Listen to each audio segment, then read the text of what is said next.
Hey, what's up everybody? Welcome back. Brandon again. Going to do a question and answer video because it's been a while. Now, if you want to be a part of these question and answer videos in the future, the best way to do that is to follow me on the social media links that I include in the description box, mainly Facebook, Twitter, and Instagram. Unfortunately, I'm not on Twitter, and fortunately, I'm not on Grindr that I know of, although I've heard some things. Anyways, let's get right to it. The first question we have here is, has the bar ever lied to you? So I think better than just me giving you an answer, I will show you the answer.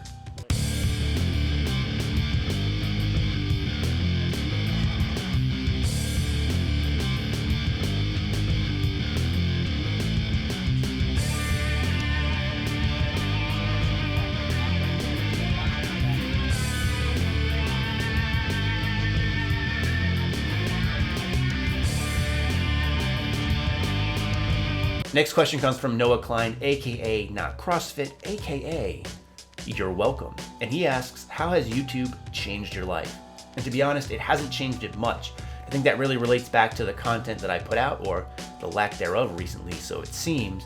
The fact that I'm in the gym lifting anyway, so just to bring a camera and then just to upload that footage to YouTube, it's not a big deal. I still consider my channel relatively small, even though I have over 100,000 subs now. It's not that often where I'm walking down the street and people are like, oh, hey, you're that douche on YouTube. Now, if I'm at a gym or a powerlifting competition or an expo selling Quest bars, then people will come up to me and say, hey, I watch your channel. And then they'll also tell me all the other channels that they watch and they like better. Now, if I had to say YouTube changed my life in one way, it would be in terms of the questions and things I get on social media. And the answer to that question is 3 inches. From the ground. So Steve asked, if you could go back in time and change one thing about your lifting, what would it be? And to answer your question, Steve, I'm actually working on a flux capacitor right now, so that might actually be the case soon. But to be honest, my biggest thing to go back in time and change would be my overall programming.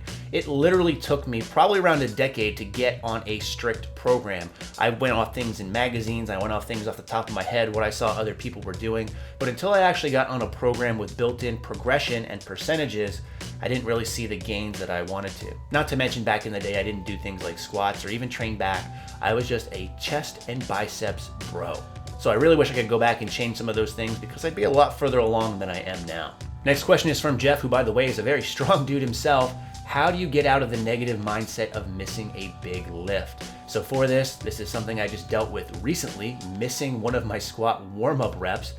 Felt really bad that day. But to answer that question truthfully, it really kind of relies on some of the stuff that I've already answered and showed you in this video, meaning that now these days when I attempt a lift, it should be within my means based off of the programming I've been doing. So having some specific programming has really helped me know what I'm more than likely capable of and has made me make better decisions about my lift attempts. Now, obviously, if you're going for a new PR, that might be a little bit of new territory, so to say, but you should be basing that off of your old PR and how your work has gone during your programming, that it should be within your range. So I don't let it beat me up too bad mentally anymore. It might ruin me for a couple of hours during that day, but then I can look back and say, look, based off my training programming, this is something I should have been able to hit. So what was the reason? Was it like lack of sleep, maybe just mental focus, whatever it is, setup, technique.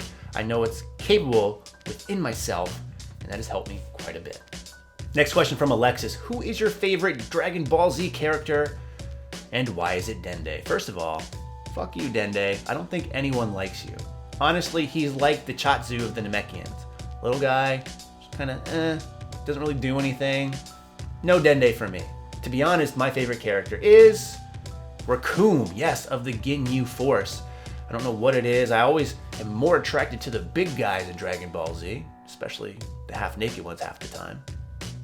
Sounds pretty weird, I know, but Raccoon is the man for me, and I think this clip sums it up well. Okay, enough with the comedy routine. What do you say we get down to business? Hands, feet, whatever, it won't matter. You're still gonna die. Prepare to be scared. Now feel the power! Raccoon! Yeah! Next question from Jisoo Song. He asks, what are my favorite PR songs or songs in general when I train in the gym? And I get this question a lot about music. I think it's really a driving force for a lot of us. And I get into the problem of making a playlist and then never changing it. And I listen to it so much that I just get so sick of it, and I don't really feel like ever making a new playlist. So it's really tough for me to find music that I like. So that being said, some of the tried and true things that I can always go back to get a good mental focus is any Metallica, especially Enter Sandman, cliche I know, as well as pretty much any Eminem. So those two are always a constant no matter what playlist I make. I can always find some solace in those two artists. Next question from Gavin. All-time favorite album? Illmatic, obviously. And so while I do like Illmatic quite a bit, Nas is the man. It's not my all-time favorite album. In fact, it's by Sublime, their self-titled album that came out in 1996. I don't know what it was, the timing of my life. I was right around 15 years old, becoming a man, and I got the hair to prove it.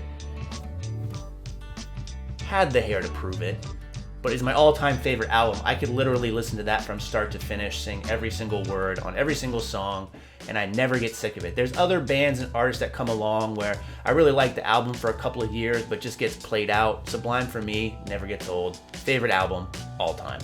So there you go, there's a quick Q&A. If you want to participate in these in the future, be sure again to follow me on social media, not on Grindr or Tinder. You won't find me there. If you do, it's not me, I promise. In the meantime, as always, thanks for watching and stay big.